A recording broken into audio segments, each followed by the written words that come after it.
Hey guys, what's going on? My name is Tyler, and today I am going to be doing a JoJo What If. I haven't done one of these in such a long time, so decided to bring it back, and today we're going to be doing What If KAKYOIN survives. Shout out to the homie Toxic for making the thumbnail, and honestly getting me back into JoJo What Ifs entirely, because I just been lacking in terms of JoJo content, so I've decided to bring it back to you guys. And with that being said, we can now really just get into this what if, as it's pretty cut and dry, and you know, the intro, everything I've already said. Come on now, let's go into it. Be sure to check out my homie The Masked Man, who actually joined me in this collab, and you guys can go check him out down below. Alright, so the first thing we're going to be doing is changing reality and making it so that KAKYOIN survives. And the way we're going to do this is, instead of him just getting donuted by Dio, we'll say that Dio does punch the front of KAKYOIN, but instead of it going through KAKYOIN, it just, you know, punctures the front of his body but not the back of it. So it's not a clear hole, but it's still devastating damage, and KAKYOIN is basically knocked out for the rest of the fight. However, he would wake up around the time where Jotaro is seemingly killed off by Dio, but luckily he has magazines protecting him, and this would then lead into not only Polnareff trying to stab Dio. After Dio gets rid of Polnareff, this would then lead into KAKYOIN and Jotaro clotheslining him, with KAKYOIN shooting an Emerald Splash behind Dio while Dio gets his skull smashed in by Jotaro. This would then lead into Dio attempting to escape, but luckily Jotaro would not only throw knives at Dio to stop him, while KAKYOIN uses Hierophant Green's range and Emerald Splash, basically removing Dio from the car. So now he's standing still, allowing Jotaro and KAKYOIN to try and maybe finish him off, but he would then cast Time Stop once again, and he would then go over to Joseph's body and drain his blood. At that point, Dio would then be at full power, and this would then lead into a final showdown between Jotaro and Dio, where Dio, for the most part, is kind of beating up Jotaro and seemingly would kill him with the Road Roller, but before that happens, Jotaro would use Time Stop in the last 2 seconds to basically evade this, and while Jotaro was getting overwhelmed, KAKYOIN would try and make a last stand, shooting Emerald Splashes at the Road Roller to try and maybe destroy it, but due to him being so weak, he can't even destroy the Road Roller with his Emerald Splashes, which normally should easily destroy it. However, this then leads into Jotaro being revealed that he was actually fine, Dio then trying to blind Jotaro, but Jotaro in the end still clutching up the W for the Stardust Crusaders and defeating Dio once and for all. This means the only Stardust Crusaders members that actually die are just the people in the Vanilla Ice fight, except Polnareff, and Avdol and Iggy would be in the sky, while KAKYOIN, Joseph, Polnareff, and Jotaro would recover from the Dio fight, and after they recover from their injuries, they would all say farewell to each other, with Jotaro and KAKYOIN going on their own route, Joseph vibing like usual, and Polnareff going back to France like usual. And we would have Jotaro basically go a similar route to how he did during the 10-year gap, but instead of being alone, he would actually have his homie KAKYOIN, which would then lead into the two of them bonding. You guys are probably going to be getting mad at me for saying that, but the thing is, KAKYOIN really doesn't have really good qualities or really good like interactions with anyone. He may be a quote-unquote Joe bro, but honestly his connection with Jotaro is probably by far the weakest one out of the Stardust Crusaders. The only one I can maybe argue against is like Avdol, but everyone else are bonded with Jotaro a lot better than KAKYOIN.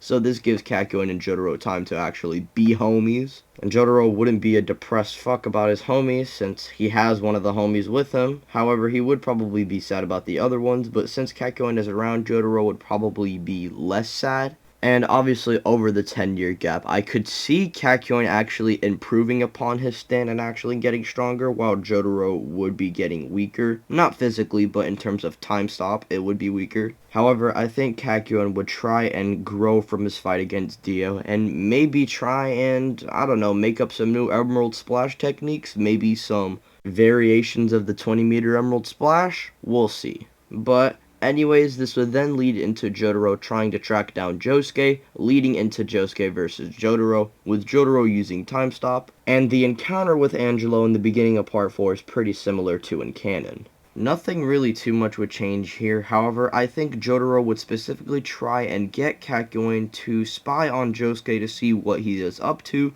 which would then lead into him seeing Okuyasu versus Josuke, and he would see a kid on the ground with an arrow on his neck and seemingly about to die. KAKYOIN seeing this would then intervene using Hierophant Green, ooh, bars, but he would remove the arrow from Koichi's neck and make sure Koichi is saved. However, just as he gets Koichi to safety, he would then see a bunch of gunfire go at him. However, these seem to be like miniature bullets. It would be Keicho using Bad Company from the window, and this would then lead into him going back inside of the house away from the window, and this would then lead into KAKYOIN deciding to go inside the house and investigate. KAKYOIN would say how his friend isn't going to live for very long if they keep this up, and this would then lead into Josuke getting a rage amp because Koichi is his homie, and just as Okuyasu goes in for a swipe, Josuke would easily dodge with Crazy Diamond and land a massive blow to the face, leading into Okuyasu being sent flying and is knocked out from the blow. Josuke would quickly rush over to Koichi, healing him up, and this would then lead into Josuke and KAKYOIN going inside of the house of Keicho and encountering Bad Company.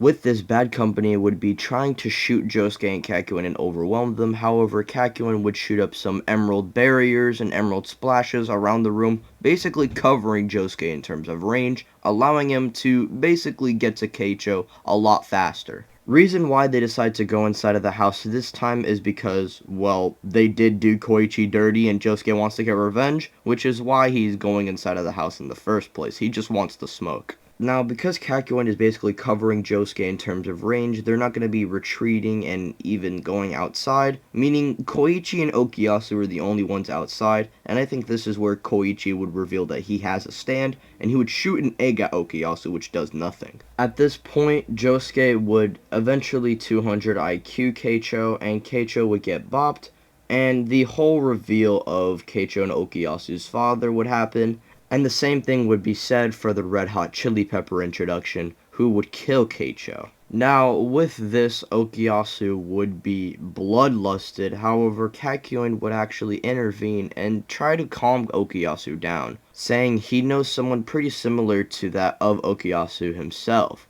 And he would then mention his friend Polnareff, who was a hot-headed numbskull just like Okuyasu. However, he also wanted revenge, and this led into him almost getting killed, and KAKYOIN wanted revenge as well, and this almost got him killed. The only reason he got revenge was because of his friends helping him along the way. So maybe Okuyasu can get friends himself, and maybe they can help him as well. And this would then lead into Okuyasu joining Team Morio, and pretty much the story from here on out would kind of be similar up until we then meet up with Red Hot Chili Pepper once again. And when we encounter Red Hot Chili Pepper again and he's on the motorcycle, Okuyasu would not only try to swipe space to get on the bike, but Hierophant Green's range would basically allow KAKYOIN to reach Red Hot Chili Pepper while Okuyasu would come in and basically teleport himself onto the bike. This would then lead into Okuyasu trying to swipe away Red Hot Chili Pepper. However, he would then reveal that this was not his intent, and he was actually trying to swipe away the motorcycle, outsmarting Red Hot Chili Pepper, and allowing KAKYOIN to overwhelm him with a full-powered Emerald Splash. Now, I think KAKYOIN would be improving upon his Emerald Splash technique in terms of power and speed, so not only is this attack faster, but it's also stronger. So I will say that this attack actually does damage Red Hot Chili Pepper and is fast enough to tag Red Hot Chili Pepper. Now, two things out of this scenario can come. Either one, KAKYOIN just finishes off Red Hot Chili Pepper, or two, Red Hot Chili Pepper would be stopped by KAKYOIN, and this would allow Okuyasu to try and swipe away Red Hot Chili Pepper. So regardless, Red Hot Chili Pepper is getting killed off here, meaning Akira won't be a big threat in this timeline, meaning the whole Joseph thing isn't really a big deal, and when Joseph arrives, it's honestly a pretty nice moment for Jotaro KAKYOIN. But as for Josuke and Joseph would go on to have their weird little arc and the invisible baby stuff. All that stuff pretty much happens, and the only significant change is the character interactions between KAKYOIN and Joseph. Now, with that being said, we can now move on to the Kira fight, which I think KAKYOIN would be included here, since I think he would go alongside Jotaro and Koichi, leading into the whole sheer heart attack encounter. Now, with this, I think KAKYOIN at first would be the one to try and attack sheer heart attack, which wouldn't work, and even when Jotaro uses time stop, it wouldn't work, which would kind of scare KAKYOIN, considering the fact that time stop was the one thing that seemed so powerful and so impossible to defeat beforehand.